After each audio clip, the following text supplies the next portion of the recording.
안녕하세요. 한서연입니다. 순간 준호의 심장이 크게 뛰었어요. 그녀의 걸음걸이, 고개를 살짝 기울이는 모습, 그리고 미소. 모든 것이 누군가를 떠올리게 했습니다. 아니야, 그럴 리 없어. 준호는 애써 마음을 가라앉히고 이력서를 펼쳤어요. 그의 눈이 한 곳에 멈췄습니다. 준호는 천천히 고개를 들어 서연을 바라봤습니다. 이제 보니 눈매도 콧날도 입술의 모양까지도. 준호는 최대한 평정심을 유지하려 애썼습니다. 왜 건축을 선택하셨나요? 준호가 갑작스럽게 질문했어요. 서연은 잠시 생각하더니 부드럽게 미소 지었습니다. 제가 만든 공간에서 누군가가 행복했으면 좋겠어요. 그 순간 준호의 가슴 속에서 뭔가가 툭 하고 끊어졌습니다. 첫사랑에 그녀가 했던 말과 똑같았거든요. 25년 동안 가슴 속에 품어왔던 첫사랑, 그리고 눈앞에 나타난 그 첫사랑과 똑 닮은 여자. 대체 어떤 사연이 숨겨져 있는 걸까요? 지금부터 그 이야기를 시작하겠습니다. 2025년 3월, 서울의 봄은 유난히 빨리 찾아왔습니다. 비전 건축사무소의 대표 강준호는 창밖으로 보이는 벚꽃을 바라보며 깊은 한숨을 내쉬었어요. 52살, 그의 나이만큼이나 무게감 있는 건축사무소를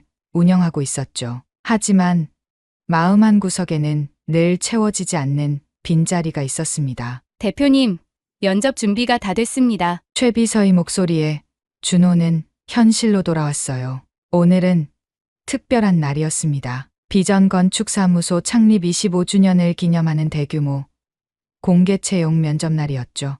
지원자가 몇 명이나 됐죠? 최종 면접까지 온 사람이 12명입니다. 경쟁률이 300대 1이었어요. 준호는 고개를 끄덕였습니다. 이제 비전 건축사무소는 국내 최고의 건축사무소로 자리 잡았어요. 모두가 들어오고 싶어 하는 곳이었죠. 하지만 이 모든 성공이 무색하게 느껴질 때가 있었습니다. 특히 봄이 오면 더 그랬어요. 벚꽃이 피면 생각나는 사람이 있었으니까요. 면접실로 들어가기 전 준호는 잠시 멈춰 섰습니다. 거울에 비친 자신의 모습이 낯설게 느껴졌어요. 언제부터인가 머리에는 흰머리가 섞이기 시작했고 눈가에는 주름이 자리 잡았습니다. 지은아, 너는 지금 어떤 모습일까? 25년 전 떠나간 그녀를 떠올릴 때마다 가슴이 먹먹해졌어요. 그때 준호는 27살의 패기 넘치는 청년이었습니다. 작은 설계 사무소를 운영하며 큰 꿈을 꾸고 있었죠. 그리고 그 꿈의 중심에는 늘 지은이 있었어요. 면접실에 들어선 준호는 책상 위에 놓인 포트폴리오들을 하나씩 넘겨보기 시작했습니다. 뛰어난 실력을 가진 지원자들이 많았어요. 하지만 그의 시선을 사로잡은 것은 한 권의 특별한 포트폴리오였습니다. 한서연. 이름부터 특별했어요. 그리고 작품을 보는 순간 준호는 숨이 멎는 듯했습니다. 이건 그가 젊은 시절 추구했던 설계 철학과 놀랍도록 닮아 있었어요. 공간을 단순히 채우는 것이 아니라 비우는 것. 자연과 인간이 대화하는 건축. 마치 자신의 초기 작품을 보는 것 같았습니다. 특히 침묵의 정원이라는 작품은 준호를 놀라게 했어요. 그가 28살에 설계했던 고요의 뜰과 똑같은 개념이었습니다. 하지만 더 세련되고 현대적으로 해석되어 있었죠. 대표님, 첫 번째 지원자 들어와도 될까요? 최비서의 말에 준호는 정신을 차렸어요. 곧 문이 열리고 한 명의 젊은 여성이 들어왔습니다. 안녕하세요. 한서연입니다. 순간 준호의 심장이 크게 뛰었어요. 그녀의 걸음걸이, 고개를 살짝 기울이는 모습, 그리고 미소. 모든 것이 누군가를 떠올리게 했습니다. 아니야, 그럴 리 없어. 준호는 애써 마음을 가라앉히고 이력서를 펼쳤어요. 학력, 경력, 수상 내역을 하나씩 확인하던 그의 눈이 한 곳에 멈췄습니다. 어머니, 한지은, 펜을 쥔 손이 미세하게 떨렸어요. 순간 마음이 움츠러들었습니다. 준호는 천천히 고개를 들어 서연을 바라봤습니다. 이제 보니 눈매도, 콧날도, 입술의 모양까지도 포트폴리오가 인상적이었습니다. 특히 빛과 그림자의 대화라는 작품이 좋았어요. 준호는 최대한 평정심을 유지하려 애썼습니다. 하지만 목소리가 조금씩 떨리고 있었죠. 감사합니다. 저는 건축이 단순한 구조물이 아니라 살아있는 유기체라고 생각해요. 빛과 그림자, 바람과 소리까지도 설계의 일부가 되어야 한다고 믿어요. 서연의 목소리는 차분하면서도 열정적이었어요. 지은이 건축에 대해 이야기할 때와 똑같은 톤이었습니다. 서연이 프리젠테이션을 시작했습니다. 화면에 작품들이 하나씩 나타났어요. 그리고 설명을 하는 서연의 손짓 하나하나가 준호의 가슴을 찔렀습니다. 지은이가 저렇게 손을 움직였지. 설명할 때 눈을 반짝이던 모습도. 이 작품은 제가 가장 아끼는 작품이에요. 시간의 켜라는 주택 프로젝트인데요. 서연이 화면을 가리키며 설명했어요. 준호는 그 작품을 보며 또 한 번 놀랐습니다. 과거와 현재가 공존하는 공간. 그가 늘 꿈꾸던 개념이었어요. 왜 건축을 선택하셨나요? 준호가 갑작스럽게 질문했어요. 원래 면접 순서와는 다른 질문이었죠. 서연은 잠시 생각하더니 부드럽게 미소 지었습니다. 어머니가 항상 말씀하셨어요. 제게는 공간을 읽는 특별한 눈이 있다고요. 어릴 때부터 블록 놀이를 하면서도 남들과는 다른 걸 만들었대요. 그리고 서연이 잠시 말을 멈췄어요. 그녀의 눈빛이 깊어졌습니다. 어머니는 늘 말씀하셨어요. 좋은 건축은 사람의 마음을 움직인다고. 제가 만든 공간에서 누군가가 행복했으면 좋겠어요. 그 순간 준호의 가슴 속에서 뭔가가 툭 하고 끊어졌습니다. 지은이 그에게 했던 말과 똑같았어요. 어머니께서도 건축을 하셨나요? 아닙니다. 하지만 건축을 정말 사랑하는 분이세요. 예술사를 가르치시는데 특히 건축사 수업을 좋아하세요. 제가 이 길을 선택했을 때 누구보다 기뻐하셨어요. 준호는 더 이상 질문을 이어갈 수 없었습니다. 가슴이 너무 아팠어요. 지은이 예술사 교수가 되었다니. 그녀는 늘 그런 꿈을 가지고 있었죠. 아버지는 어떤 분이신가요? 자신도 모르게 튀어나온 질문이었어요. 서연의 표정이 잠시 어두워졌습니다. 아버지는 없어요.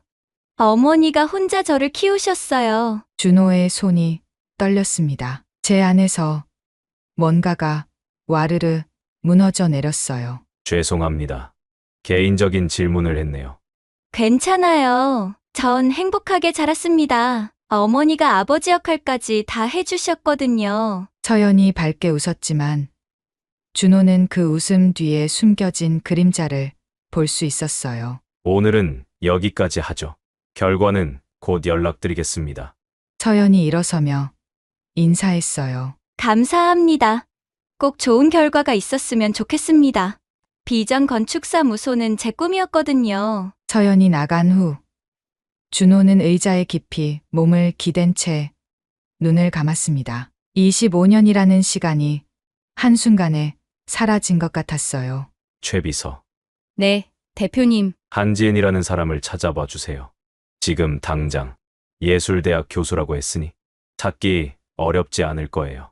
최 비서는 놀란 표정을 지었지만 아무 말 없이 고개를 끄덕였어요. 혼자 남은 준호는 떨리는 손으로 서연의 포트폴리오를 다시 펼쳤습니다. 작품 하나하나에서 지은의 숨결이 느껴졌어요. 그리고 자신의 젊은 날의 열정도 함께 보였습니다. 창밖으로 벚꽃잎이 흩날리고 있었습니다. 마치 그날처럼 지은이 잘 지내요 라는 짧은 편지 한 장만 남기고 떠났던 그 봄날처럼요. 준호는 떨리는 손으로 서연의 이력서를 다시 집어들었습니다. 26살, 지은이 떠난 지 25년, 그리고 한서연이라는 이름.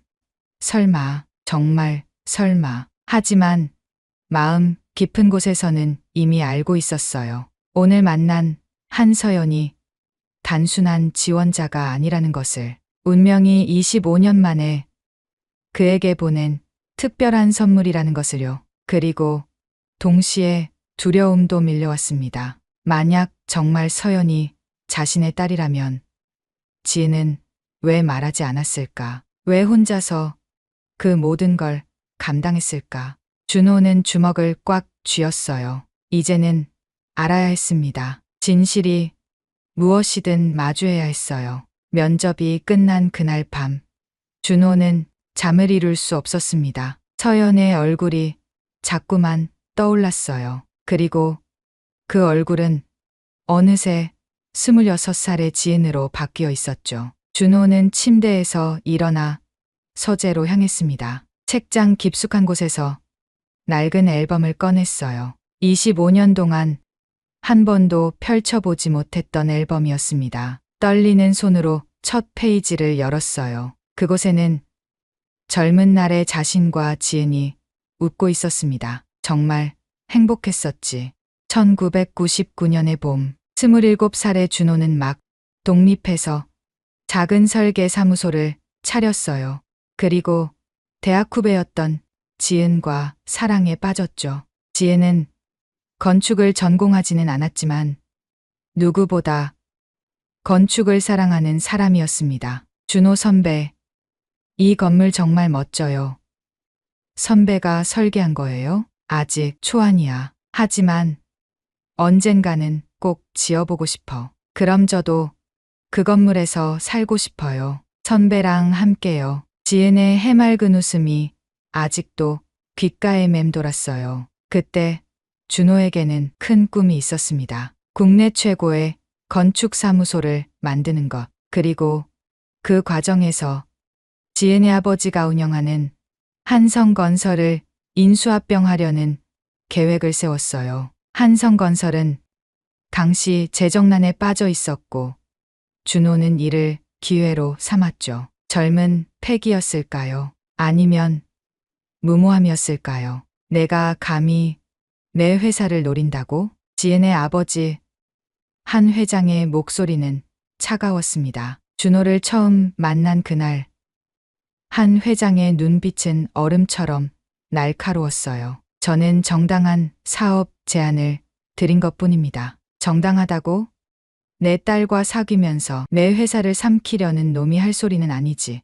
그날 이후 모든 것이 급속도로 무너졌습니다. 어느 날 갑자기 지은이 사라졌어요. 전화도 받지 않고 집에도 없었습니다. 미친 듯이 찾아다닌 끝에 받은 것은 짧은 편지 한 장뿐이었죠. 준호 선배, 미안해요. 잘 지내요. 나중에야 알게 됐습니다. 한 회장이 딸을 강제로 미국으로 보냈다는 것을요. 그리고 지은이 그때 이미 임신한 상태였다는 것은 꿈에도 몰랐습니다. 현재로 돌아온 준호는 깊은 한숨을 내쉬었어요. 최 비서가 찾아낸 정보는 충격적이었습니다. 한지은, 서울예술대학교 미술사학과 교수, 미혼, 딸 한서연과 단둘이 살고 있음. 다음 날 아침 준호는 결심했습니다. 직접 만나야겠다고요. 서울예술대학교 캠퍼스는 봄꽃으로 가득했어요. 준호는 미술사학과 건물 앞에서 발걸음을 멈췄습니다. 가슴이 미친 듯이 뛰었어요. 지은아, 정말 내가 여기 있는 거니? 강의실 앞에서 기다리던 준호는 문이 열리는 순간 숨이 멎었습니다. 학생들 사이로 한 여인이 걸어 나왔어요. 지은이었습니다. 세월이 흘렀지만 여전히 아름다웠어요. 단발머리는 어깨까지 내려왔고 눈가에는 잔주름이 생겼지만 그 미소는 변하지 않았습니다. 지은도 준호를 발견했어요. 순간 그녀의 얼굴에서 혈색이 사라졌습니다. 준호 선배, 목소리가 떨렸어요. 준호는 천천히 다가갔습니다. 오랜만이야, 지은아. 두 사람은 조용한 카페로 자리를 옮겼어요. 마주 앉았지만 한동안 아무 말도 하지 못했습니다. 25년이라는 시간이 무게가 너무 무거웠어요. 어떻게 여길 찾아왔어요? 지은이 먼저 입을 열었습니다. 목소리에는 두려움이 묻어났어요. 어제 우리 회사에 면접을 보러 온 지원자가 있었어. 한서연이라고. 지은의 손이 미세하게 떨렸습니다. 커피잔을 쥔 손에 힘이 들어갔어요. 그 아이가 우리 딸이지? 준호의 목소리가 갈라졌어요. 지은은 고개를 들어 준호를 바라봤습니다. 눈에 눈물이 가득했어요. 예, 서연이가 당신 딸이에요. 순간 준호의 마음속에서 뭔가가 와르르 무너졌습니다. 예상했던 대답이었지만 직접 듣는 것은 전혀 다른 충격이었어요. 왜 말하지 않았어? 어떻게 말해요? 아버지가 당신을 그렇게 미워하는데. 그리고 지은의 목소리가 떨렸어요. 당신에게 짐이 되고 싶지 않았어요. 당신은 큰 꿈이 있는 사람이었잖아요. 그게 무슨 소리야? 내 아이인데, 내 딸인데. 준호의 목소리가 높아졌어요. 카페에 있던 사람들이 돌아봤지만 그는 신경 쓸 겨를이 없었습니다. 미안해요. 정말 미안해요. 지은의 눈에서 눈물이 흘러내렸어요. 준호는 주먹을 꽉 쥐었습니다. 분노와 슬픔, 그리움이 한꺼번에 밀려왔어요. 서연이는 알고 있어? 아니요. 아무것도 몰라요. 그냥 아버지는 일찍 돌아가셨다고만 알고 있어요. 준호의 가슴이 찢어지는 것 같았습니다. 자신의 딸이 26년 동안 아버지 없이 살았다니. 어떻게 키웠어? 혼자서 얼마나 힘들었을까? 괜찮았어요. 서연이가 있어서 버틸 수 있었어요. 그 아이는 정말 좋은 아이예요. 똑똑하고 따뜻하고. 지은의 목소리에 자부심이 묻어났어요. 당신을 정말 많이 닮았어요. 특히 건축에 대한 열정은 똑같아요. 준호는 눈을 감았습니다. 어제 면접에서 본 서연이 모습이 떠올랐어요. 그 반짝이는 눈빛, 열정적인 목소리. 이제 어떻게 할 거야? 지은이 불안한 표정으로 물었어요. 서연이한테 말할 거예요? 아니면. 준호는 깊은 숨을 들이쉬었습니다. 머릿속이 복잡했어요. 갑자기 나타난 아버지라니. 서연이 받을 충격이 걱정됐습니다. 일단은 지켜보고 싶어. 가까이에서. 무슨 뜻이에요? 서연이를 채용할 거야. 그리고 천천히, 아주 천천히 다가가고 싶어. 지은의 표정이 복잡해졌어요. 하지만 언젠가는 알게 될 텐데. 알아. 하지만 지금 당장은 그 아이에게 너무 큰 충격일 것 같아. 두 사람은 또다시 침묵에 빠졌어요. 25년의 세월이 만든 거리는 쉽게 좁혀지지 않았습니다. 그동안 행복했어? 준호가 조용히 물었어요. 지은은 쓸쓸하게 웃었습니다. 서연이가 있어서 행복했어요. 하지만 말끝을 흐린 지은의 눈빛에서 준호는 모든 것을 읽을 수 있었어요. 자신과 마찬가지로 지은도 그 긴 세월을 그리움 속에서 살았다는 것을요. 카페를 나서며 준호는 결심했습니다. 이제는 모든 것을 바로잡아야 한다고. 잃어버린 25년은 되돌릴 수 없지만 앞으로의 시간은 다를 수 있다고. 하지만 그 전에 먼저 서연에게 좋은 아버지가 되는 법을 배워야 했습니다. 26년 만에 만난 딸에게 어떻게 다가가야 할지 준호는 막막하기만 했어요. 서연아, 내가 나를 용서해 줄 수 있을까? 봄바람이 불어왔습니다. 25년 전 지은을 잃었던 그 봄과는 다른 새로운 시작을 알리는 바람이었어요. 합격 통보를 받은 서연은 기쁨에 겨워 어머니에게 전화했습니다. 엄마, 됐어요. 비전 건축사무소에 합격했어요. 전화기 너머로 지은의 숨소리가 들렸어요. 기쁨인지 걱정인지 알 수 없는 복잡한 침묵이었죠. 정말 잘 됐구나. 축하해.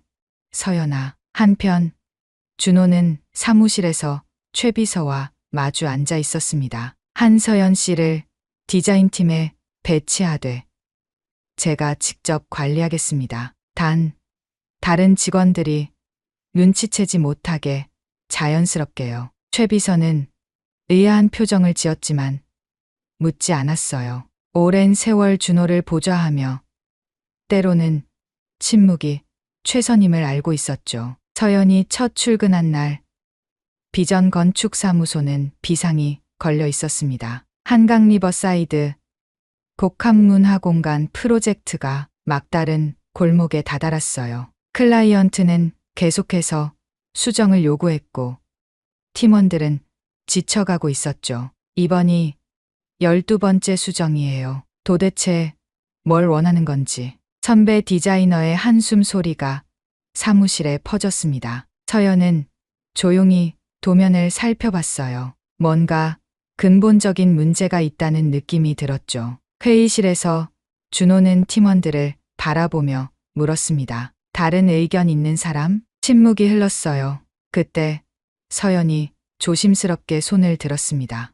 저 한 가지 제안이 있는데요. 모든 시선이 신입사원에게 쏠렸어요. 준호는 애써 무표정을 유지했지만 가슴이 두근거렸습니다. 말해보세요. 서연이 일어나 화면 앞으로 나갔어요. 떨리는 손으로 마우스를 잡았지만 목소리는 또렷했습니다. 지금 설계는 건물이 강을 등지고 있어요. 하지만 이곳의 진짜 주인공은 한강이잖아요. 건물 전체를 180도 회전시켜서 강을 품는 구조로 바꾸면 어떨까요? 순간 회의실이 조용해졌어요. 서연은 빠르게 스케치를 시작했습니다. 1층을 완전히 개방해서 강바람이 통과하게 하고 각 층마다 테라스를 만들어 시민들이 언제든 강을 볼 수 있게 하는 거예요. 준호는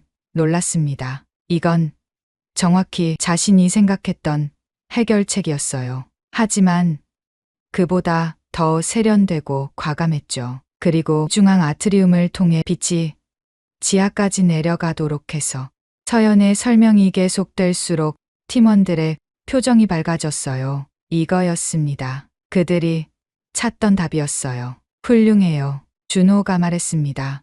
목소리를 최대한 담담하게 유지하려 했지만 자부심이 묻어났어요. 이 아이디어로 다시 작업해 봅시다. 회의가 끝난 후 준호는 서연을 따로 불렀습니다. 좋은 발표였어요. 앞으로 친환경 도시재생 프로젝트에도 참여해 보는 게 어떨까요? 서연의 눈이 반짝였어요. 정말요? 신입인 저한테요? 실력이 있으면 경력은 상관없어요. 준호는 돌아서며 작게 미소 지었습니다. 딸의 첫 성공을 옆에서 지켜볼 수 있다는 것이 이렇게 행복한 일인지 몰랐어요. 그 후로 서연은 눈코 뜰 새 없이 바빴습니다. 낮에는 한강 프로젝트, 저녁에는 도시재생 프로젝트, 거의 매일 야근이었죠. 어느 늦은 밤, 준호는 불 켜진 사무실을 발견했어요. 서연이 홀로 도면과 씨름하고 있었습니다. 아직도 있었어요? 서연이 놀라 고개를 들었어요. 아, 대표님, 내일 발표 준비를 하고 있었어요.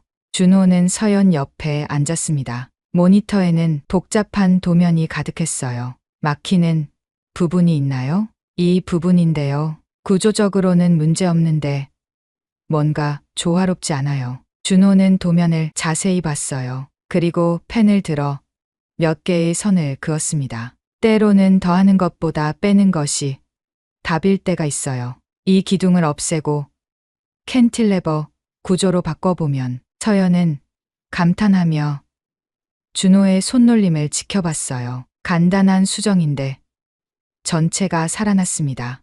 와, 어떻게 이렇게 금방 보시는 거예요? 경험이죠. 많이 실패해봤으니까요. 두 사람은 자연스럽게 건축 이야기를 나누기 시작했어요. 좋아하는 건축가, 영감을 받은 건물들, 꿈꾸는 프로젝트. 저는 사람들이 행복해하는 공간을 만들고 싶어요. 그냥 멋진 건물이 아니라 그 안에서 추억이 만들어지는 곳이요. 서연의 말에 준호는 가슴이 뭉클해졌어요. 지은이 했던 말과 똑같았습니다. 좋은 생각이에요. 건축의 본질은 결국 사람이니까요. 시간이 흘러 새벽 2시가 됐어요. 준호가 일어서며 말했습니다. 이제 그만 들어가요. 건강이 제일 중요해요. 네. 대표님도 조심해서 들어가세요. 준호가 나가려는 순간 서연이 불렀어요. 저, 대표님, 여쭤볼 게 있는데요. 뭔가요? 대표님은 왜 저한테 이렇게 잘해주시는 거예요? 순간 준호의 발걸음이 멈췄습니다. 심장이 쿵쾅거렸어요. 재능 있는 후배를 돕는 건 선배의 의무예요. 애써 담담하게 대답하고 사무실을 나왔지만 준호의 마음은 복잡했습니다. 며칠 후 서연은 자료를 찾다가 회사 아카이브실에서 흥미로운 것을 발견했어요. 비전 건축사무소 초기 작품집이라고 적힌 낡은 책이었죠. 첫 페이지를 펼치자 젊은 시절의 준호 사진이 나왔어요. 그리고 그의 초기 작품들이 이어졌습니다.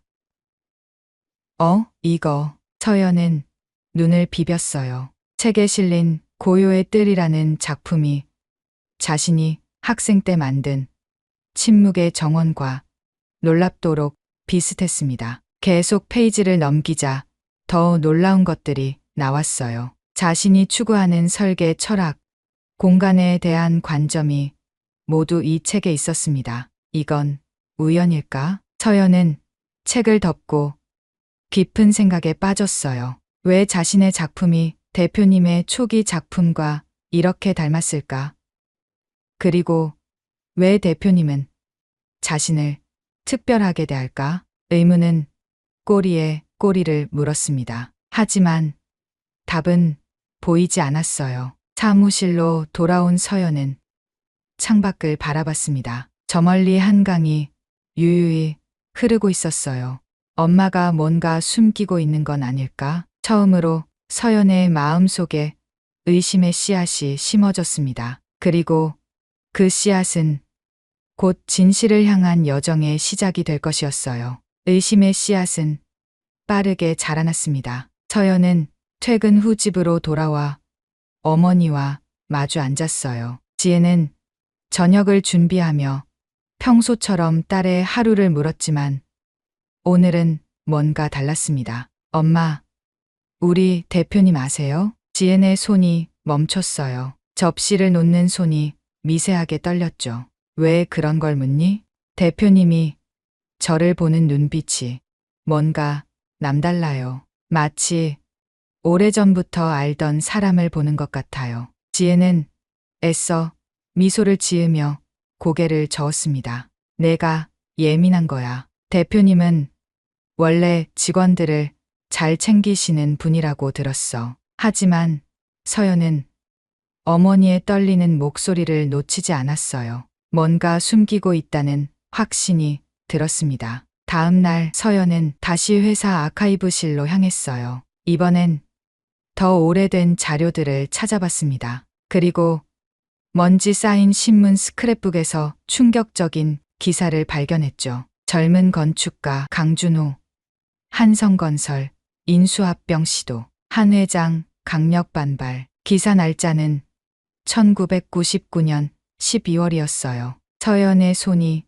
떨렸습니다. 한성건설, 외할아버지의 회사였어요. 사진 속 젊은 준호의 모습은 지금보다 훨씬 날카로웠습니다. 그리고 그 옆에는 외할아버지의 차가운 표정이 있었죠. 이게 무슨 일이지? 서연은 더 많은 기사를 찾기 시작했어요. 인수합병은 결국 실패했고, 그 이후 준호와 한성건설 사이에 모든 연결이 끊어진 것 같았습니다. 그 주말, 서연은 외할아버지를 찾아갔어요. 요양원에 계신 외할아버지는 여전히 정정하셨지만 가족 외에는 잘 만나지 않으셨죠. 할아버지, 저예요. 서연이요. 한 회장은 손녀를 보며 희미하게 미소 지었어요. 하지만 서연이 꺼낸 다음 말에 그 미소는 순식간에 사라졌습니다. 할아버지, 강준호라는 사람 아세요? 한 회장의 얼굴이 돌처럼 굳어졌어요. 주름진 손이 부들부들 떨렸습니다. 왜 그 이름을 입에 담니? 제가 그분 회사에 다니거든요. 비전 건축사무소요. 순간 한 회장의 눈빛이 불타올랐어요. 그것은 분노였습니다. 25년이 지났지만 전혀 사그라지지 않은 분노였죠. 그 놈의 피가 흐르는 네가 여기 왜 왔느냐? 서연은 충격에 몸이 얼어붙었어요. 그 놈의 피라니. 이게 무슨 말일까요? 할아버지, 무슨 말씀이세요? 한 회장은 고개를 돌렸어요. 더 이상 손녀를 보려 하지 않았습니다. 나가라. 다시는 내 앞에 나타나지 마라. 서연은 눈물을 참으며 요양원을 나왔어요. 머릿속이 하얗게 변했습니다. 외할아버지의 말이 계속 맴돌았죠. 그 놈의 피가 흐르는 너. 월요일 서연은 멍한 상태로 출근했어요. 하지만 일에 집중할 수가 없었습니다. 계속해서 의문이 떠올랐죠. 점심시간 준호가 외부 미팅을 나간 사이 서연은 대표실에 서류를 전달하러 갔어요. 책상 위를 무심코 보다가 눈길이 멈췄습니다. 액자 하나가 뒤집혀 있었어요. 서연은 주위를 둘러봤습니다. 아무도 없었죠.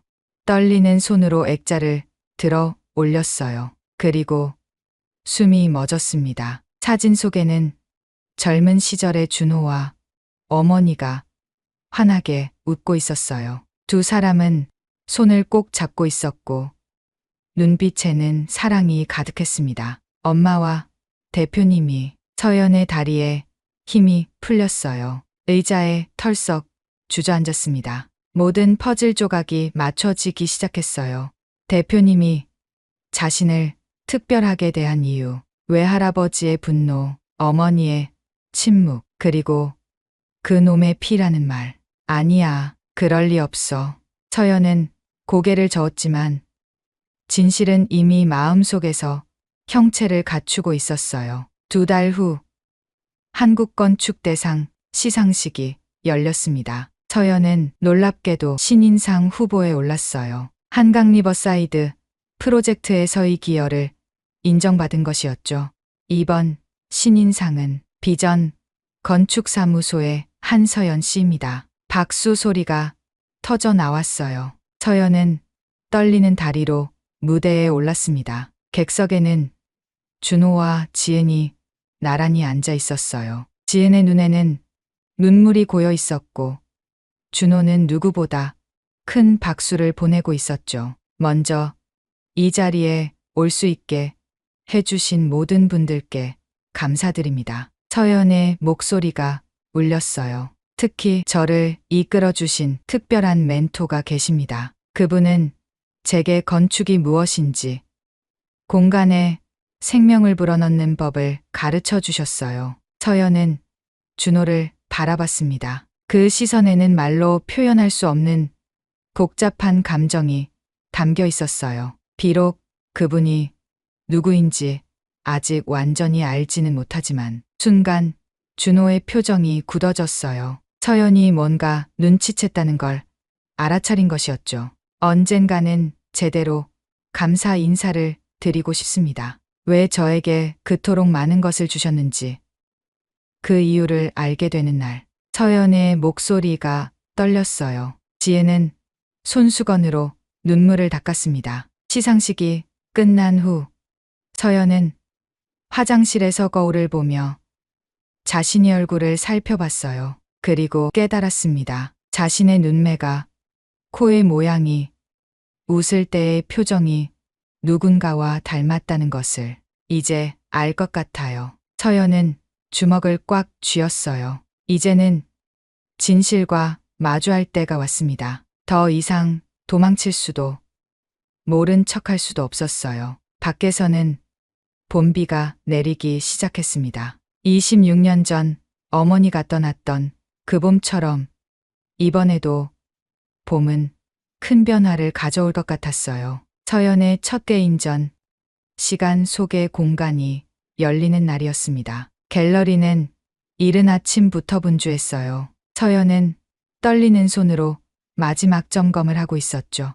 그동안의 작품들이 벽면을 가득 채웠지만 가장 중요한 작품 하나는 아직 베일에 가려져 있었습니다. 우리가 꿈꾸는 집. 서연이 밤새 준비한 특별한 작품이었어요. 아무에게도 보여주지 않았던 마음속 깊은 곳에서 끌어올린 설계도였죠. 오후 2시 드디어 개막식이 시작됐습니다. 많은 사람들이 모여들었어요. 건축계 인사들, 언론인들, 그리고 가족들. 준호는 일찍부터 와서 서연의 작품들을 하나하나 살펴보고 있었습니다. 지은도 조용히 들어왔어요. 두 사람의 눈이 마주쳤지만 서로 다른 곳에 서 있었죠. 25년의 거리가 아직 그들 사이에 있었습니다. 안녕하세요. 저를 믿고 찾아주신 모든 분들께 감사드립니다. 서연의 인사로 행사가 시작됐어요.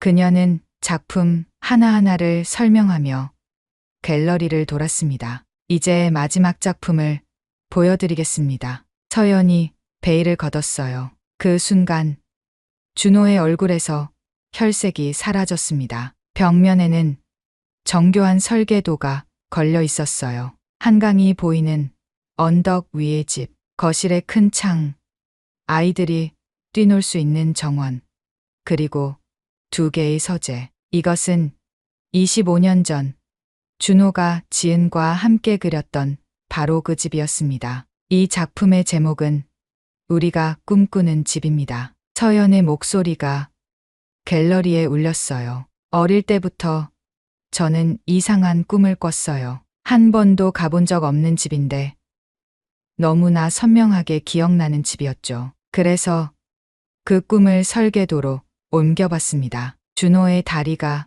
떨렸어요. 지은은 손으로 입을 가렸습니다. 눈물이 볼을 타고 흘러내렸죠. 그런데 최근에 알게 됐어요.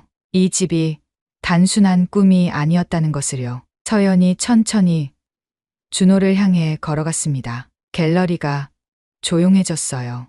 어머니의 오래된 일기장에서 똑같은 스케치를 발견했거든요. 그리고 거기엔 이렇게 적혀 있었어요. 준호 씨와 함께 그린 우리의 미래. 준호의 눈에서 눈물이 흘러내렸습니다. 더 이상 숨길 수 없었어요. 서연이 준호 앞에 섰습니다. 그녀의 눈빛은 떨리고 있었지만 똑바로 준호를 바라봤어요. 당신이 제 아버지시죠? 그 한마디에 갤러리는 숨소리조차 들리지 않을 정도로 조용해졌습니다. 준호는 떨리는 손을 들어 서연의 얼굴을 어루만졌어요. 26년 만에 처음으로 딸이 볼을 만지는 순간이었죠. 미안하다. 정말 미안하다. 서연아. 준호의 목소리가 갈라졌어요. 무릎이 꺾이며 주저앉았습니다. 아빠가 너무 늦었구나. 서연도 무릎을 꿇고 준호를 안았어요. 두 사람은 서로를 꼭 안은 채 흐느꼈습니다. 왜 이제야 오신 거예요? 몰랐어. 정말 몰랐어. 내가 있는 줄도 몰랐어. 지은이 다가왔어요. 세 사람은 그렇게 한참을 울었습니다. 25년의 그리움과 아픔이 눈물이 되어 쏟아져 내렸죠.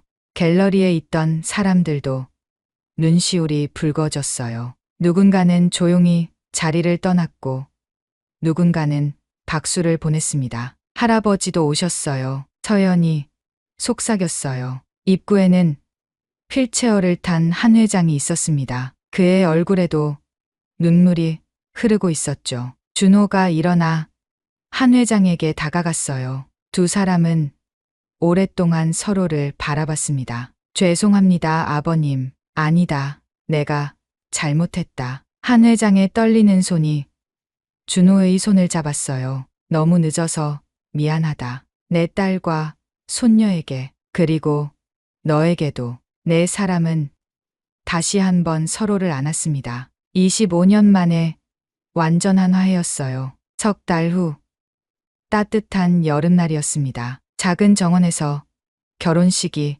열렸어요. 준호와 지은의 늦은 결혼식이었죠. 서연이 어머니의 손을 잡고 버진로드를 걸었습니다. 이제야 완전한 가족이 됐네요. 서연이 웃으며 말했어요. 준호와 지은도 행복한 미소를 지었죠. 결혼식이 끝난 후 세 사람은 새로운 사무실 앞에 섰습니다. 강준호 한서연 건축사무소. 새로운 간판이 햇빛을 받아 반짝였어요. 아버지와 딸이 함께 만들어갈 새로운 시작이었죠. 첫 프로젝트는 뭐로 할까? 준호가 물었어요. 서연이 환하게 웃으며 대답했습니다. 당연히 우리가 꿈꾸는 집이죠.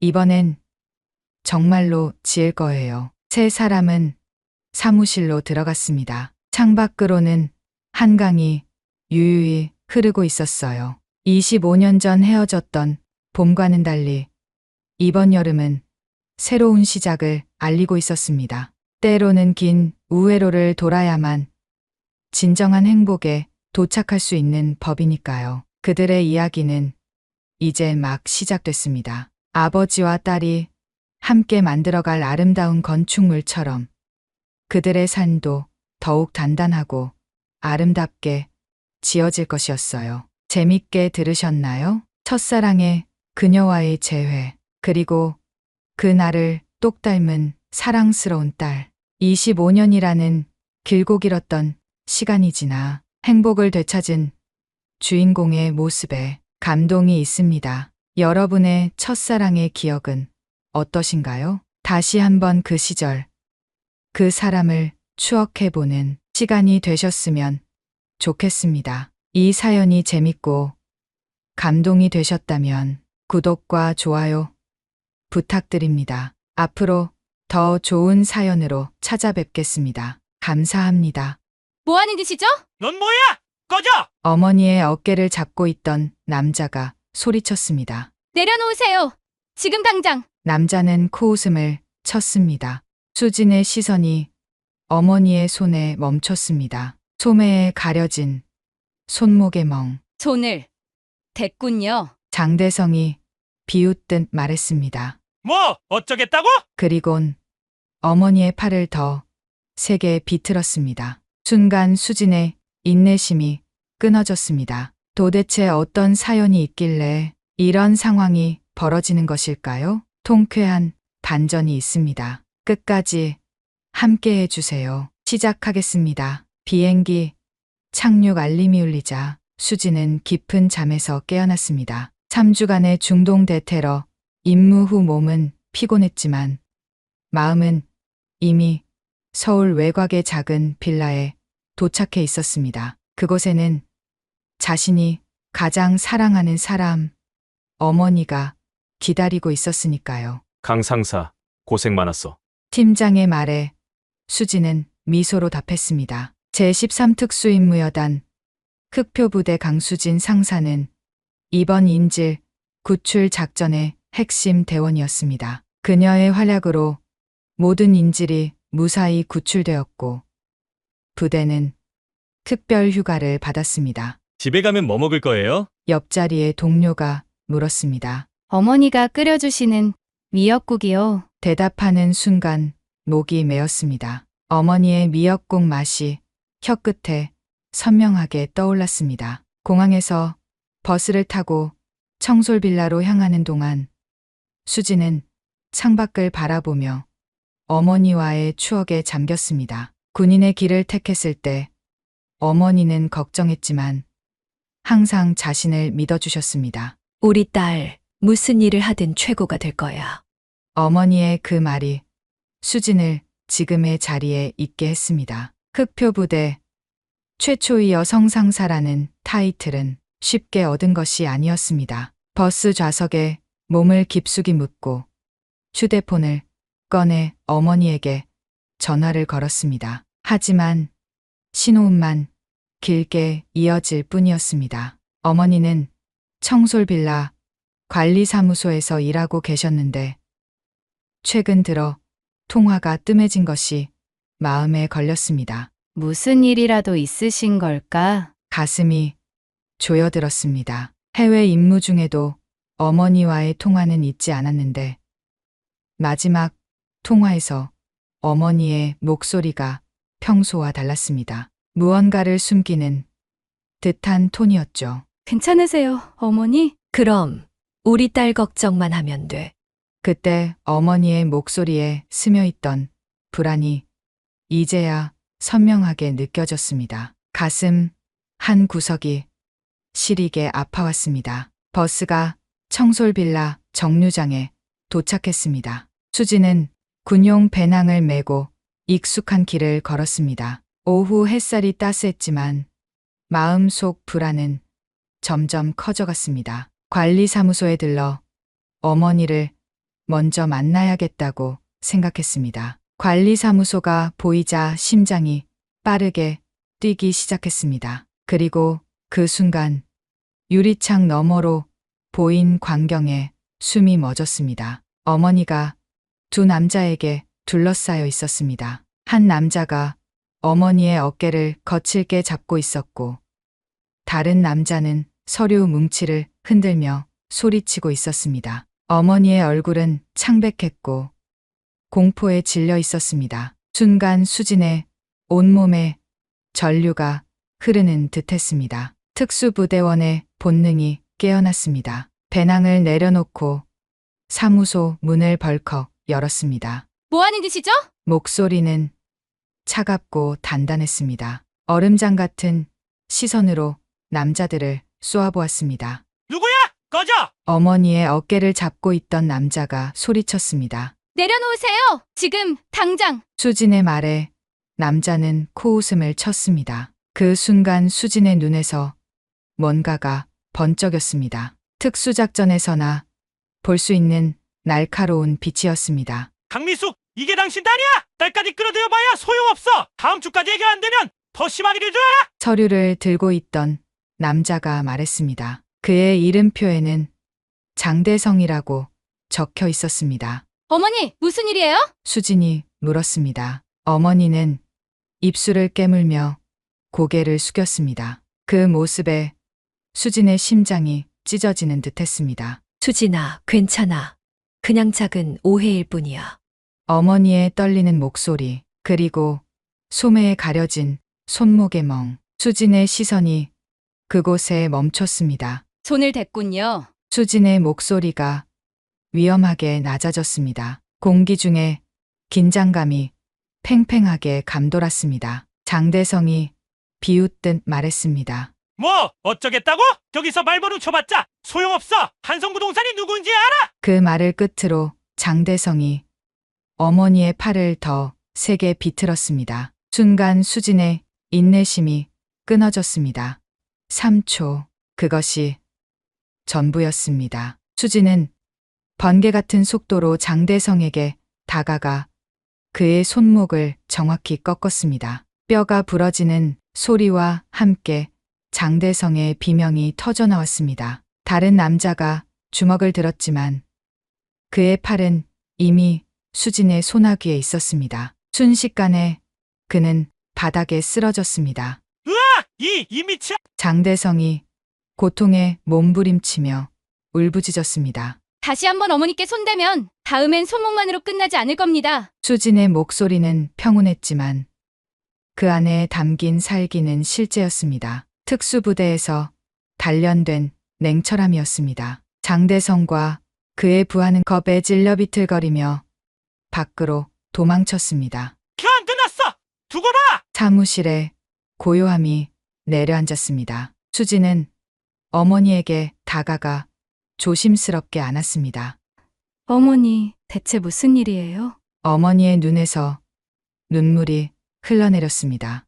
수진아, 미안해. 걱정시키고 싶지 않았어. 어머니는 떨리는 손으로 서류를 가리켰습니다. 청솔 빌라의 세입자들이 전세 사기를 당하고 있었습니다. 한성부동산의 최정훈이라는 사장이 가짜 전세 계약으로 보증금을 갈취하고 세입자들을 강제로 쫓아내는 수법이었습니다. 내가 피해자들을 도우려고 했더니 이렇게 됐어. 어머니의 말에 수진의 눈에서 불꽃이 일었습니다. 그 순간 강철 같은 결심이 마음 속에 자리 잡았습니다. 걱정 마세요. 어머니, 제가 해결할게요. 수진의 특별 휴가는 이제 전혀 다른 임무로 바뀌었습니다. 적은 테러리스트가 아니었지만 그들보다 더 비열한 자들이었습니다. 가족을 위협하는 자들에게 자비는 없을 것입니다. 그날 밤 수진은 작전 계획을 세우기 시작했습니다. 이것은 또 다른 전쟁의 시작이었습니다. 어머니와 함께 작은 부엌에 앉아 있는 동안 수진의 눈빛은 한 점에 고정되어 있었습니다. 테이블 위에는 어머니가 정리해둔 서류들이 가지런히 놓여 있었죠. 그 안에는 청솔 빌라 주민들의 고통이 고스란히 담겨 있었습니다. 처음에는 모르고 있었어요. 어머니가 떨리는 손으로 차를 저었습니다. 그 손가락에 자잘한 상처가 보였습니다. 수지는 숨이 막히는 느낌이었습니다. 최정훈이라는 사람이 한성부동산을 차린 건 1년 전이에요. 처음엔 그저 평범한 부동산인 줄 알았죠. 어머니의 목소리가 작아졌습니다. 그 떨림에서 수지는 어머니가 겪었을 공포를 느낄 수 있었습니다. 이 빌라 여러 채를 매입해서 전세를 놓았는데 알고 보니 가짜 등기를 만들어서 이중 계약을 한 거였어요. 한 집에 여러 명의 세입자에게 전세금을 받고 수지는 눈을 감았습니다. 그리고 깊게 숨을 들이마셨습니다. 특수부대원의 훈련이 그녀의 분노를 가라앉히고 있었습니다. 지금은 감정이 아닌 정보가 필요했으니까요. 증거는 어디 있어요? 저기 서류 보면 이상한 점이 많아. 동일한 집에 대한 계약서가 여러 개야. 수지는 서류를 하나씩 펼쳐보았습니다. 눈이 번뜩였습니다. 흑표부대에서 훈련받은 정보 분석 능력이 발동했습니다. 각 서류의 미세한 차이점, 날짜의 불일치, 서명 패턴의 변화, 모든 것이 조각을 맞추기 시작했습니다. 장대성은 최정훈의 오른팔이에요. 세입자들이 의심을 품으면 협박하고 저항하면 어머니는 말을 잇지 못했습니다. 수지는 어머니의 소매를 조심스럽게 걷어올렸습니다. 팔뚝에 선명한 멍 자국이 드러났습니다. 그 순간 수진의 심장이 얼어붙었습니다. 또 어디? 어머니는 고개를 돌렸지만 수지는 이미 알아차렸습니다. 어머니의 목덜미에 가려져 있던 멍 자국을. 그 순간 수진의 내면에서 무언가가 부서지는 소리가 들렸습니다. 차가운 분노가 뼛속까지 스며들었습니다. 피해자가 몇 명이나 돼요? 지금까지 확인된 것만 12가구야. 대부분 노인들이나 혼자 사는 여성들이지.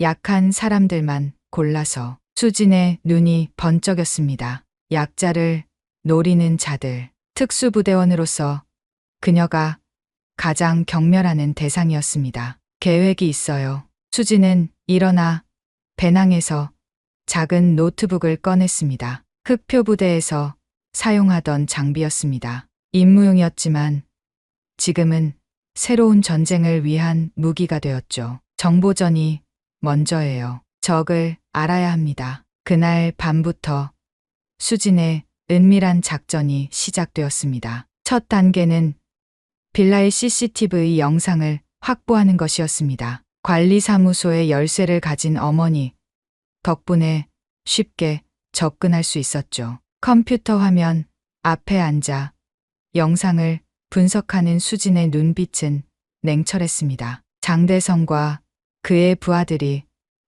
드나드는 패턴, 만나는 사람들, 모든 것을 기록했습니다. 특수부대에서 배운 감시 기술이 빛을 발했습니다. 여기서 뭔가를 찾을 수 있을 거예요. 밤이 깊어갈수록 수진의 눈 밑에는 그림자가 짙어졌지만 의지는 더욱 단단해졌습니다. 다음 날 그녀는 피해자들을 찾아가기 시작했습니다. 안녕하세요.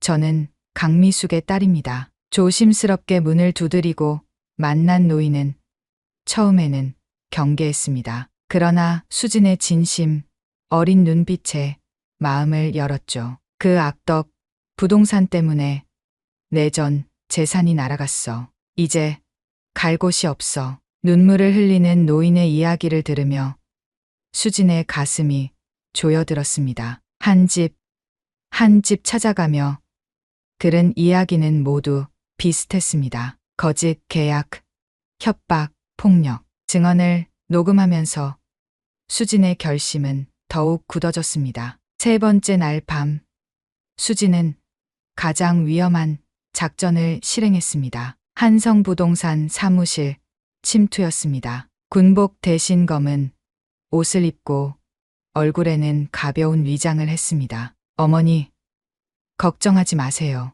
이런 건 전문이니까요. 한밤중 한성부동산의 사무실 창문을 통해 침입하는 것은 수진에게는 어렵지 않았습니다. 중동에서의 임무보다 훨씬 간단했죠. 손전등 빛 아래 그녀는 서류 캐비닛을 하나씩 뒤지기 시작했습니다. 여기 있었군. 비밀 서랍 안에서 발견한 파일들, 위조된 등기부, 이중계약서, 그리고 가장 충격적인 것은 타겟 리스트였습니다. 노인, 독거 여성, 장애인, 취약한 사람들의 명단이었습니다. 수진의 손이 떨렸습니다. 분노가 아닌 결연한 의지 때문이었습니다. 빠르게 휴대폰으로 모든 서류를 촬영했습니다. 증거를 확보한 후 원래 있던 자리에 모든 것을 돌려놓았습니다. 흔적을 남기지 않는 것.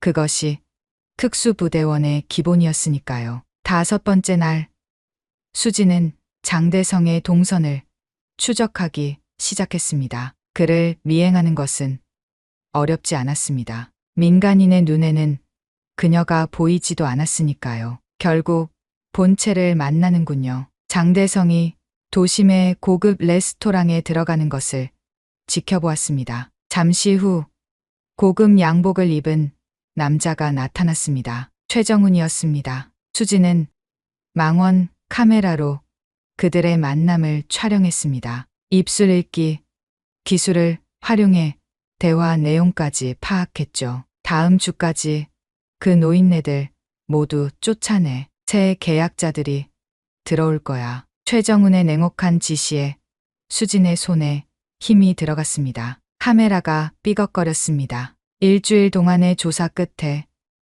수진은 모든 증거를 체계적으로 정리했습니다. 군대식 보고서처럼 완벽했습니다. 증언, 사진, 문서, 영상, 모든 것이 한성부동산의 범죄를 증명했습니다. 마지막으로 수진은 어머니와 마주 앉았습니다. 어머니의 눈에는 걱정이 가득했습니다. 수진아, 이제 어떻게 할 거니?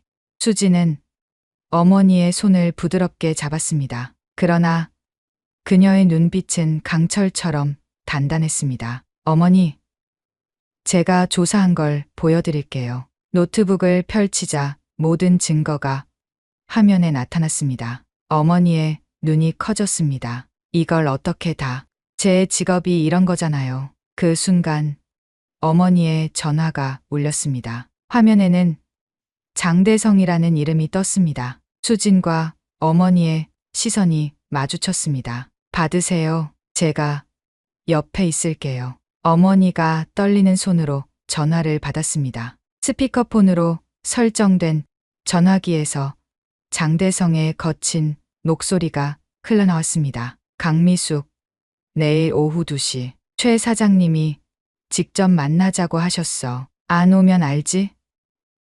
그 딸내미한테도 좋을 일 없을 거야. 전화가 끊겼습니다. 방 안에 무거운 침묵이 내려앉았습니다. 수진의 얼굴에 미소가 번졌습니다. 그러나 그것은 따뜻한 미소가 아니었습니다. 사냥감을 발견한 포식자의 미소였습니다. 좋아요. 드디어 적이 스스로 모습을 드러내는군요. 수진은 일어서서 창밖을 바라보았습니다. 밤하늘에 별이 빛나고 있었습니다. 내일 그녀의 진짜 작전이 시작될 것입니다. 적을 알았으니 이제 승리할 차례예요. 아침 햇살이 청솔 빌라의 창문을 통해 스며들었습니다. 수진은 이미 깨어나 작전 계획을 마무리하고 있었습니다. 오늘은 최정훈과의 만남이 예정된 날이었죠. 그러나 그녀의 마음속에는 이상한 긴장감이 맴돌았습니다. 특수부대원의 직감이 위험을 감지하고 있었습니다. 어머니, 오늘은 제가 대신 가볼게요. 식탁에 앉아 차를 마시던 어머니가 고개를 저었습니다. 안 돼. 수진아, 저들은 날 원하는 거야. 내가 나타나면 더 위험해질 수 있어. 수진은 입술을 깨물었습니다. 어머니의 말씀이 일리가 있었지만 그녀를 위험에 빠뜨릴 수는 없었습니다. 같이 가요. 제가 멀리서 지켜볼게요. 결국 어머니는 고개를 끄덕였습니다. 수진의 눈빛에서 결연한 의지를 보았기 때문이었죠. 준비를 마치고 빌라 밖으로 나서려는 순간 수진의 몸이 굳어졌습니다. 빌라 주차장에 검은색 승합차 3대가 줄지어 서 있었습니다. 차에서 내리는 사람들 모두 건장한 체격의 남자들이었습니다. 맨 앞에는 장대성이 서 있었죠. 어머니, 뒤로 물러나세요. 수진은 어머니를 부엌으로 재빨리 데려갔습니다. 창문을 통해 밖을 살폈습니다. 20명은 좋게 되어 보이는 사람들이 빌라를 둘러싸고 있었습니다. 계획이 바뀌었군요. 수진의 목소리는 평온했지만 그녀의 내면은 이미 전투 모드로 전환되고 있었습니다. 흑표 부대에서의 훈련이 그녀의 혈관 속으로 흘러들어왔습니다. 어머니, 안방에 계세요. 절대 나오지 마세요. 수진아, 어머니의 얼굴이 창백해졌습니다. 수진은 부드럽게 미소 지었습니다. 걱정 마세요. 이 정도는 훈련 때 매일 했으니까요. 수진은 검은색 운동복으로 갈아입었습니다. 가벼운 옷이 움직임을 자유롭게 해줄 테니까요. 머리를 단단히 묶고 깊게 숨을 들이마셨습니다. 그리고 현관문을 열고 밖으로 나섰습니다. 강수진, 드디어 모습을 드러내는군. 장대성의 목소리가 주차장에 울려 퍼졌습니다. 그의 얼굴에는 자신감 넘치는 미소가 걸려 있었습니다. 하지만 손목에 감긴 붕대가 그의 진짜 심정을 말해주고 있었죠. 여기는 민간인 거주 지역입니다. 지금 당장 물러나세요. 수진의 목소리는 단호했습니다. 그녀의 눈은 이미 모든 적의 위치를 파악하고 있었습니다. 전투의 시뮬레이션이 머릿속에서 그려지고 있었죠. 장대성이 비웃듯 웃었습니다. 어제 너희 어미한테 전화 못 받았나 보네. 최 사장님이 직접 만나자고 하셨어. 근데 이렇게 대놓고 거부하니 우리도 방법이 없네. 그가 손을 흔들자 그의 부하들이 서서히 수진을 향해 다가왔습니다. 그들의 손에는 야구 방망이, 쇠파이프 같은 무기가 들려 있었습니다. 수진의 심장박동이 느려졌습니다. 전투 직전의 평온함이 찾아왔습니다. 시간이 느려지는 듯한 느낌이었죠. 마지막으로 경고합니다. 물러나세요. 장대성이 크게 웃었습니다. 야, 이것들아.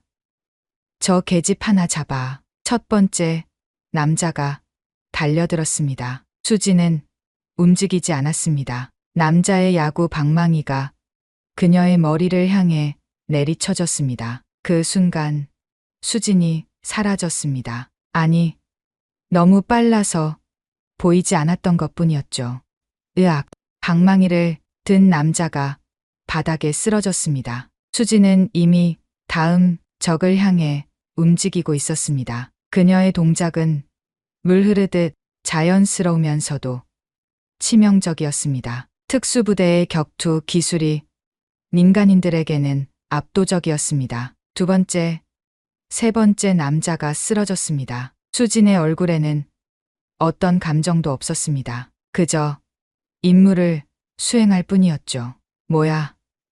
저게 사람이야. 누군가가 소리쳤습니다. 공포가 번져가기 시작했습니다. 수지는 쉬지 않고 움직였습니다. 한 명, 또 한 명, 적들이 바닥에 쓰러졌습니다. 장대성의 얼굴이 창백해졌습니다. 그가 주머니에서 무언가를 꺼냈습니다. 칼이었습니다. 이 자식, 진짜 죽여버릴까? 수지는 그 말에 처음으로 미소를 지었습니다. 위험한 미소였습니다. 시도해 보세요. 장대성이 달려들었습니다. 칼을 든 그의 손이 수진의 얼굴을 향해 날아왔습니다. 그러나 수진은 이미 그 움직임을 예측하고 있었죠. 흑표 부대에서의 훈련이 그녀의 몸에 각인되어 있었습니다. 한 번의 정확한 손동작으로 장대성의 칼을 빼앗았습니다.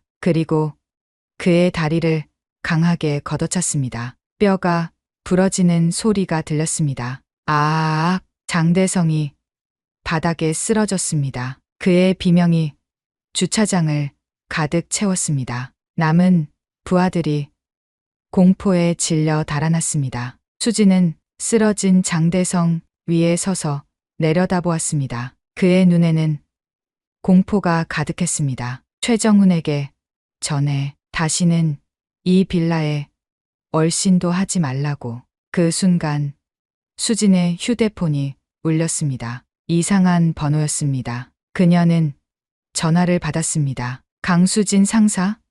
낯선 남자의 목소리가 들렸습니다. 누구세요? 내 이름은 오태식이야. 최정훈 사장님의 비서지. 지금 내 어머니와 함께 있어. 수진의 심장이 얼어붙었습니다. 본능적으로 집 안을 향해 뛰기 시작했습니다. 어머니 안방은 비어 있었습니다. 창문이 열려 있었고 바닥에는 싸움의 흔적이 남아 있었습니다. 수진의 다리에 힘이 빠졌습니다. 뭘 원하는 거죠? 전화기 너머로 차가운 웃음소리가 들렸습니다. 단순해. 내가 모은 모든 증거를 가져와. 동부 창고 3번 건물. 2시간 안에. 그렇지 않으면. 수진의 손이 떨렸습니다. 분노가 아닌 두려움 때문이었습니다. 어머니에게 무슨 일이 생긴다면 그 생각만으로도 숨이 막혔습니다. 증거를 가져가도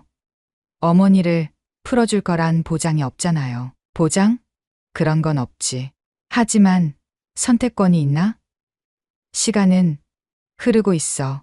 강수진 상사. 전화가 끊겼습니다. 수진은 한동안 그 자리에 굳어 있었습니다. 그리고 천천히 일어났습니다. 그녀의 눈에서 모든 감정이 사라졌습니다. 남은 것은 오직 냉철한 결의뿐이었습니다. 실수했어요. 수지는 자신의 가방으로 향했습니다. 그 안에는 흑표 부대에서 가져온 장비들이 있었습니다. 전술 장갑, 통신 장비, 그리고 작은 응급 처치 키트. 모두 민간인에게 허용된 범위 내의 장비들이었습니다. 그녀는 빠르게 장비를 착용했습니다. 특수부대원으로서의 본능이 깨어나고 있었습니다. 이제 이것은 단순한 싸움이 아니었습니다. 인질 구출 작전이었죠.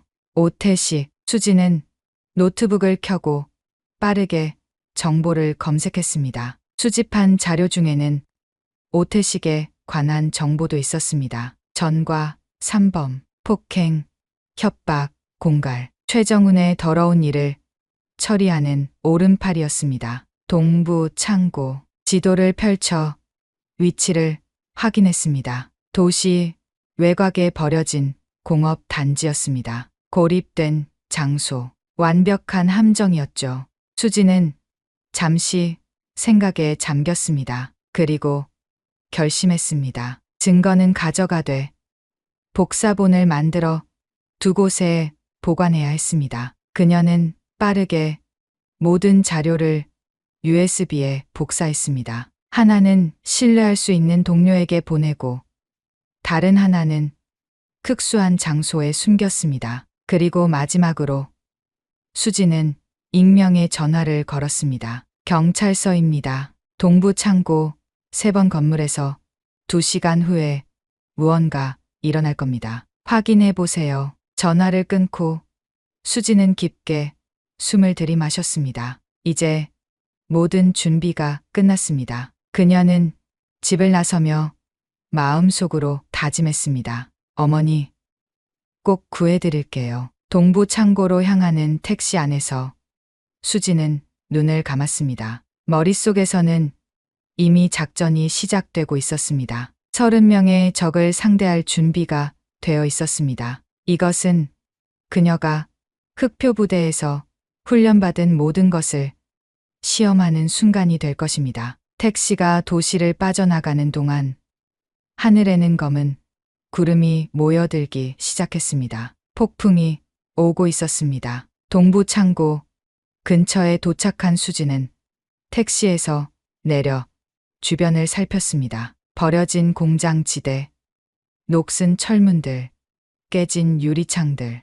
이곳은 도시의 그림자 같은 곳이었습니다. 하늘에서는 빗방울이 떨어지기 시작했습니다. 수지는 빗물이 얼굴을 타고 흐르는 것을 느끼며 깊게 숨을 들이마셨습니다. 이제 그녀는 흑표부대의 강수진 상사가 아니었습니다. 어머니를 구하러 온 딸이었죠. 하지만 그녀의 손과 발에는 특수부대의 훈련이 살아 숨쉬고 있었습니다. 3번 창고를 찾는 것은 어렵지 않았습니다. 크고 낡은 건물이었고 주변에는 차량 몇 대가 눈에 띄었습니다. 수지는 건물을 한 바퀴 돌아보았습니다. 출입구는 정문과 후문 2곳, 창문은 대부분 높은 위치에 있었습니다. 그녀는 후문 쪽의 그림자 속으로 녹아들었습니다. 인지를 구출하는 것이 최우선이다. 특수부대의 원칙이 머릿속에 울렸습니다. 수지는 조용히 후문을 열고 안으로 들어갔습니다. 내부는 어두웠지만 멀리서 희미한 불빛이 보였습니다. 벽과 기둥을 따라 조심스럽게 움직이는 수진의 발걸음은 고양이처럼 소리가 없었습니다. 그녀의 모든 감각이 최대치로 열려 있었습니다. 숨소리, 발자국 소리, 물건이 움직이는 소리까지 모두 그녀의 귀에 들어왔습니다. 창고 중앙에 가까워질수록 남자들의 목소리가 들려왔습니다. 수지는 마지막 기둥 뒤에 숨어 상황을 살폈습니다. 중앙에는 의자가 하나 있었고 그 위에 어머니가 결박되어 있었습니다. 어머니의 입에는 테이프가 붙어 있었고 얼굴에는 멍 자국이 선명했습니다. 그 순간 수진의 심장이 얼어붙었습니다. 뜨거운 분노가 전신을 타고 흘렀습니다. 어머니 주변으로 남자 5명이 서 있었고 그 중 1명은 양복을 입은 채 의자에 앉아 있었습니다. 오태식이었습니다. 그리고 창고 구석구석에 더 많은 사람들이 있었습니다. 총 30명 정도로 보였습니다. 시간이 다 됐는데 안 오네. 역시 특수부대 놈들은 가족보다 임무가 우선인가 보지? 오태식의 목소리가 창고에 울려 퍼졌습니다. 그의 손에는 작은 칼이 들려 있었고 그것으로 어머니의 얼굴을 겨누고 있었습니다. 수진의 손이 떨렸습니다. 분노 때문이었습니다. 하지만 그녀는 감정을 누르고 마지막 점검을 했습니다. 증거 파일이 든 USB, 통신 장비, 그리고 가장 중요한 것, 냉철한 판단력. 숨고 있는 건 끝이야. 수지는 천천히 그림자에서 걸어 나왔습니다. 그녀의 발걸음 소리에 모든 시선이 그녀에게 쏠렸습니다. 왔구나. 강수진 상사. 오태식이 미소를 지었습니다. 그러나 그의 눈은 웃고 있지 않았습니다. 증거는 가져왔나? 수지는 USB를 꺼내 보였습니다. 그녀의 눈은 어머니에게 고정되어 있었습니다. 어머니는 눈으로 도망가라고 애원하고 있었습니다. 먼저 어머니를 풀어주세요. 오태식이 코웃음을 쳤습니다. 이봐. 넌 협상할 위치가 아니야. USB를 던져. 수지는 USB를 손에 쥔 채 한 걸음 앞으로 나아갔습니다. 오태식의 부하들이 긴장하며 그녀를 주시했습니다. 증거를 원한다면 직접 가져가세요. 수진의 목소리는 차가웠습니다. 그녀의 눈에서는 살기가 느껴졌습니다. 오태식이 한 명의 부하에게 고개를 끄덕였습니다. 그 남자가 수진을 향해 걸어왔습니다. 거대한 체구의 남자였습니다. 가방도 검사해. 남자가 수진 앞에 섰을 때 그녀는 움직임 하나 없이 그를 올려다보았습니다. 남자가 손을 뻗어 USB를 잡으려는 순간이었습니다. 번개처럼 빠른 동작이었습니다. 수진의 손이 남자의 손목을 낚아채더니 강하게 비틀었습니다. 뼈가 부러지는 소리와 함께 남자가 비명을 질렀습니다. 수진은 그를 이용해 방패로 삼으며 다른 부하들을 향해 던졌습니다. 혼란이 시작되었습니다. 잡아. 오태식의 고함과 함께 모든 부하들이 수진을 향해 달려들었습니다. 그러나 좁은 공간에서 그들의 숫자는 오히려 약점이 되었습니다. 수진은 중앙의 불빛을 향해 날아차기를 했고 창고는 순식간에 어둠에 잠겼습니다. 어둠 속에서 들리는 비명 소리, 뼈가 부러지는 소리, 몸이 바닥에 떨어지는 소리. 수진은 그림자가 되어 적들 사이를 누볐습니다. 근접전 특화 훈련을 받은 특수부대원에게 이런 상황은 오히려 유리했습니다. 불 켜. 빨리 불 좀 켜. 누군가의 절박한 외침이 들렸습니다. 작은 손전등이 켜졌지만 그것은 오히려 수진에게 표적을 알려주는 꼴이 되었습니다. 순식간에 손전등을 든 사람이 쓰러졌습니다. 수진은 어둠 속에서 어머니가 있는 방향으로 움직였습니다. 온몸의 감각을 동원해 적들을 피하며 중앙으로 향했습니다. 어머니의 숨소리가 들렸습니다. 그때였습니다. 갑자기 밝은 빛이 창고를 비추었습니다. 오태식이 발전기를 가동시킨 것이었습니다. 수진은 어머니 옆에 서 있었고 주변에는 20명 가까운 부하들이 쓰러져 있었습니다. 이 악마 같은 여자. 오태식의 얼굴이 공포로 일그러졌습니다. 그의 손이 재킷 안으로 들어갔습니다. 권총이었습니다. 움직이면 쏜다. 수진은 미동도 하지 않았습니다. 그러나 그녀의 눈은 오태식의 모든 움직임을 주시하고 있었습니다. 거리, 각도, 시간, 모든 것을 계산하고 있었죠. USB를 내려놓고 뒤로 물러서 수진은 천천히 USB를 바닥에 내려놓았습니다. 그리고 한 걸음 물러섰습니다. 오태식이 권총을 겨눈 채 USB를 향해 다가왔습니다. 그 순간이었습니다. 수진이 바닥에 떨어진 쇠파이프를 발로 차올렸습니다. 파이프가 오태식의 손을 강타했고 권총이 공중으로 날아갔습니다. 수진은 이미 움직이고 있었습니다. 공중에서 권총을 낚아채 오태식을 향해 겨눴습니다. 창고에 정적이 흘렀습니다. 이제 어머니를 풀어주세요. 오태식은 공포에 질린 채 고개를 끄덕였습니다. 그가 조심스럽게 다가가 어머니의 결박을 풀었습니다. 수지는 권총을 내리지 않은 채 어머니를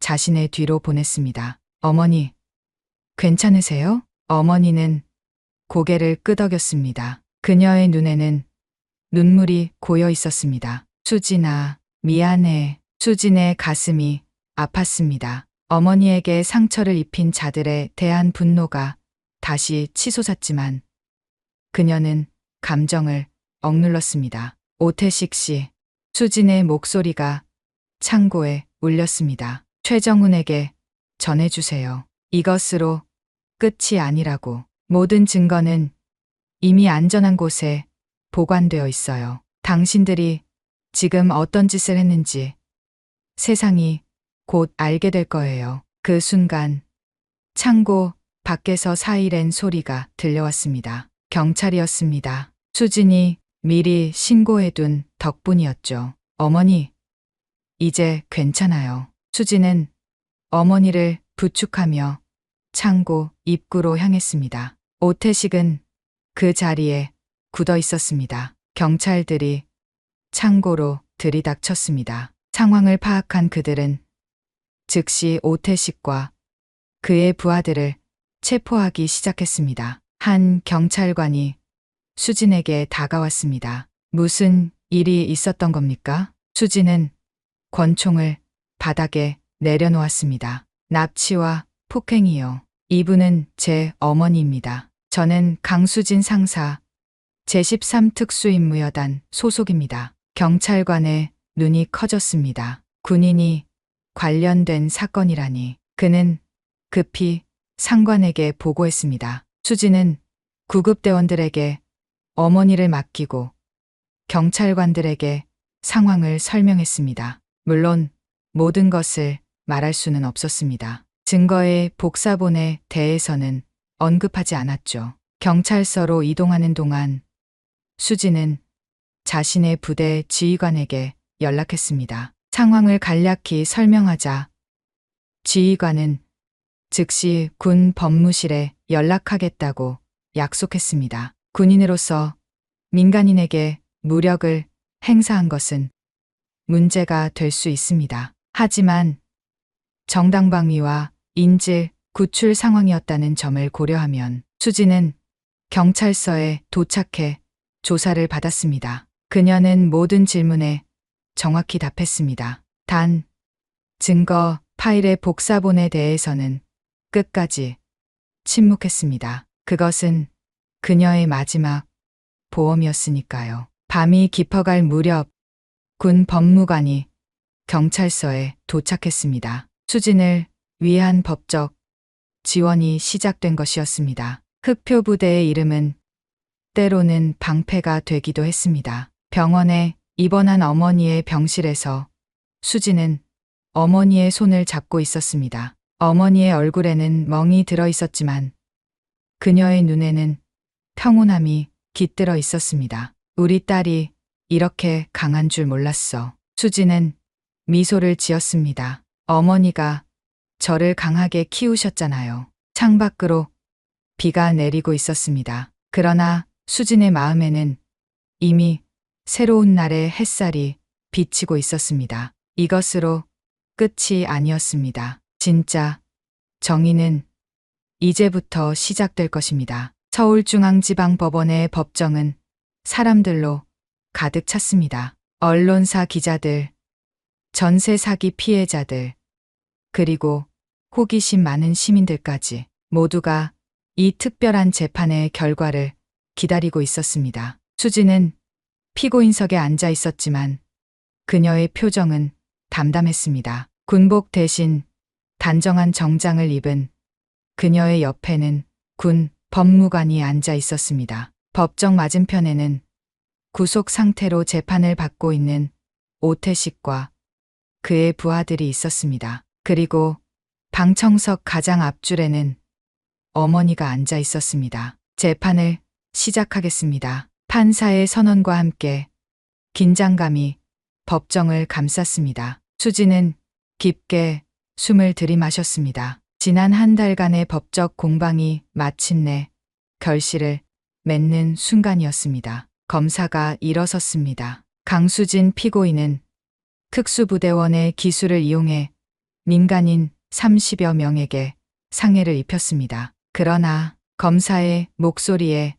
변화가 생겼습니다. 그러나 저희 검찰은 이 사건이 명백한 정당방위에 해당한다고 판단합니다. 더불어 피고인이 제출한 증거 자료를 통해 한성부동산의 조직적인 전세 사기와 폭력 행위가 드러났습니다. 법정에 술렁임이 일었습니다. 수지는 미소 짓지 않았지만 그녀의 눈은 빛나고 있었습니다. 그녀가 복사해 둔 증거 파일들이 마침내 빛을 발한 것이었습니다. 특히 오태식의 진술은 결정적이었습니다. 검사의 말에 모든 시선이 오태식에게 향했습니다. 그는 고개를 숙인 채 있었습니다. 구치소에서 양심의 가책을 느낀 오태식은 최정훈의 모든 범죄 행위를 털어놓았던 것입니다. 최정훈은 10년 넘게 이런 식의 전세 사기를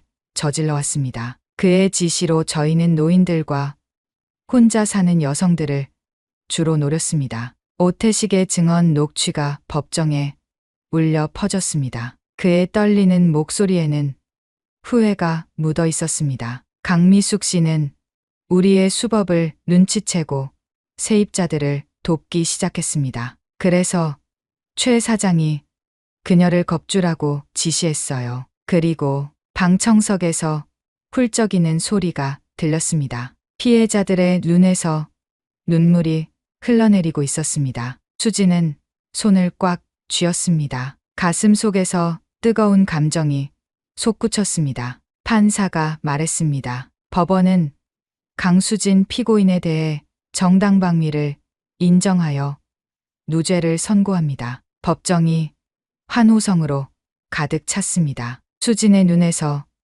눈물이 흘러내렸습니다. 그녀는 재빨리 눈물을 닦았지만 어머니는 이미 보았을 것입니다. 강한 특수부대원의 눈물을. 그러나 그것은 부끄러운 것이 아니었습니다. 법원 밖으로 나오자 피해자들이 수진을 둘러쌌습니다. 고맙다는 인사, 손을 잡으려는 손길들, 눈물 어린 미소들. 수진은 그 모든 것이 어색했지만 마음은 따뜻했습니다. 수진 씨 덕분에 우리가 살았어요. 노인 한 분이 떨리는 손으로 수진의 손을 잡았습니다. 그녀는 부드럽게 미소 지었습니다. 제가 한 일은 작은 일이에요. 여러분이 용기를 내서 증언해 주셨기에 가능했습니다. 언론사 기자들이 다가왔습니다. 카메라 플래시가 터지고 질문이 쏟아졌습니다. 수지는 단호하게 손을 들어 제지했습니다. 저는 그저 제 어머니와 이웃들을 지키려 했을 뿐입니다. 진짜 영웅은 이 모든 상황에서도 포기하지 않은 피해자분들이세요. 일주일 후 최정훈이 해외 도피 중 공항에서 체포되었다는 뉴스가 보도되었습니다. 한성부동산의 모든 관계자들이 구속되었고 은닉한 재산들이 발견되었습니다. 피해자들의 보증금을 반환하기 위한 절차가 시작되었습니다. 수지는 어머니와 함께 청솔빌라로 돌아왔습니다. 빌라 입구에는 주민들이 손수 만든 현수막이 걸려 있었습니다. 우리의 영웅 강수진, 강미숙 어머니를 환영합니다. 수진의 마음이 뭉클해졌습니다. 어머니는 그녀의 손을 꼭 잡았습니다. 부끄럽네요. 수진이 작은 목소리로 말했습니다. 어머니는 부드럽게 웃었습니다. 우리 딸 항상 자랑스러웠어. 저녁 식사 자리에서 빌라 주민들은 모두 한 가족처럼 모였습니다. 오랜만에 듣는 웃음소리, 따뜻한 대화, 그리고 희망의 이야기들. 수지는 조용히 그 모습을 지켜보았습니다. 문득 휴대폰이 울렸습니다. 부대에서 온 전화였습니다. 강 상사, 휴가는 잘 보내고 있나? 팀장의 목소리였습니다. 수지는 미소 지었습니다. 네, 생각보다 더 알찬 시간을 보내고 있습니다. 좋아. 그런데 다음 주부터 새 임무가 있어. 중요한 건데 자네의 능력이 필요해. 수지는 잠시 생각에 잠겼습니다. 그리고 어머니를 바라보았습니다. 어머니는 마치 딸의 마음을 읽은 듯 고개를 끄덕였습니다. 알겠습니다. 복귀하겠습니다. 전화를 끊고 수지는 깊은 숨을 내쉬었습니다. 이제 다시 흑표부대원으로 돌아갈 시간이었습니다. 하지만 이번 경험은 그녀를 더욱 강하게 만들었습니다. 전장에서뿐만 아니라 일상에서도 정의를 지키는 것이 진정한 전사의 길임을 깨달았으니까요. 다음 날 아침 수지는 짐을 꾸렸습니다. 어머니는 문간에 서서 그녀를 지켜보고 있었습니다. 조심해, 수진아. 걱정 마세요, 어머니.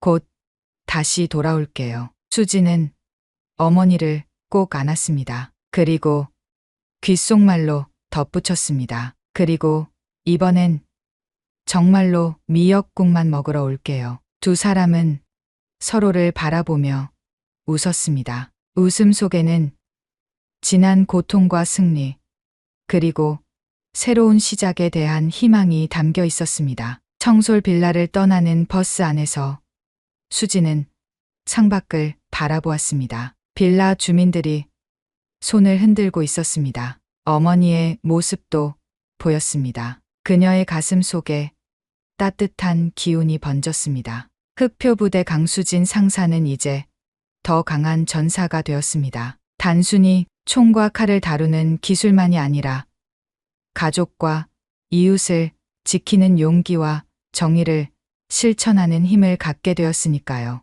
버스가 모퉁이를 돌아 청솔빌라가 시야에서 사라졌습니다. 하지만 수진의 마음 속에는 이곳에서의 기억이 선명하게 남아 있었습니다. 그리고 그 기억은 앞으로 그녀가 마주할 어떤 위험 앞에서도 그녀를 지탱해 줄 것입니다. 수지는 군인 배지를 꺼내 잠시 바라보았습니다. 그리고 다시 주머니에 넣었습니다. 임무가 기다리고 있었습니다. 그녀는 준비되어 있었습니다. 어머니, 지켜봐 주세요. 제가 얼마나 더 강해질 수 있는지.